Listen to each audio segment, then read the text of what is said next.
ఓం శ్రీ మహాగణాధిపతయే నమః. ఓం మహాసరస్వతయే నమః.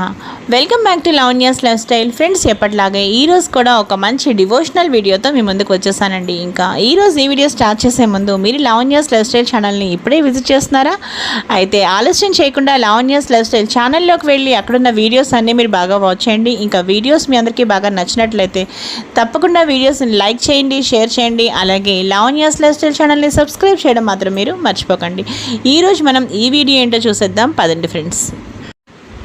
దేవీ నవరాత్రులలో 4వ రోజు కాత్యాయని అమ్మవారి పూజా విధానం, ఇంకా కలశ స్థాపన ఎలా చేయాలి, నైవేద్యం ఏమి సమర్పించాలి, ఏ రంగు వస్త్రం అమ్మవారికి సమర్పించాలి, ఏ పుష్పాలతో అమ్మవారిని పూజించాలి, ఈరోజు మనం చాలా క్లియర్గా తెలుసుకుందాం పదండి ఫ్రెండ్స్. కాత్యాయని దేవిని పూజించడానికి ముందుగా చక్కగా పూజా స్థలాన్ని శుభ్రం చేసి కలశం స్థాపించి చక్కగా దీపారాధన చేసి ఆ పైన ధూపం వేసి పసుపు కుంకుమ ఎర్రటి పూలతో అమ్మవారిని చక్కగా పూజించాలి.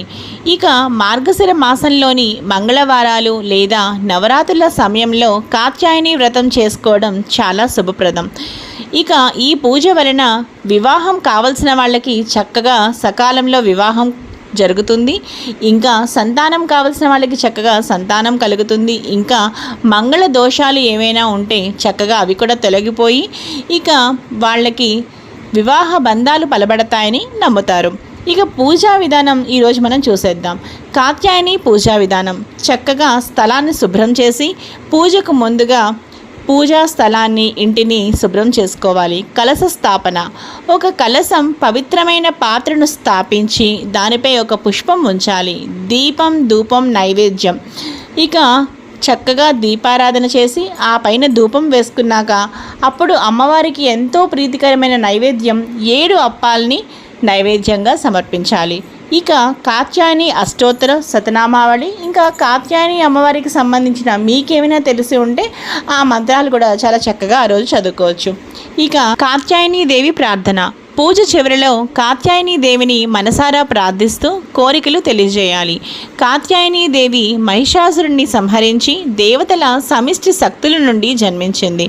కాత్యాయని ఋషి ఆశ్రమంలో ఆమె కిరణాలు చక్కగా వెలువడ్డాయి. అందుకే ఆమెను కాత్యాయని కుమార్తె అని కూడా అంటారు. కాత్యాయని వ్రతం యొక్క ప్రాముఖ్యత: ఇంపార్టెన్స్ ఆఫ్ కాత్యాయని వ్రతం. వివాహం సకాలంలో జరుగుతుంది. ఎవరైనా సరే పెళ్లి కాని వాళ్ళు ఉంటే చక్కగా కాత్యాయని దేవిని ఈ దసరా నవరాత్రుల్లో పూజించడం వలన వివాహం కాని వారికి చక్కగా సకాలంలో వివాహం కలుగుతుంది. ఇంకా చక్కగా సంతానం కూడా కలుగుతుంది. అలాగే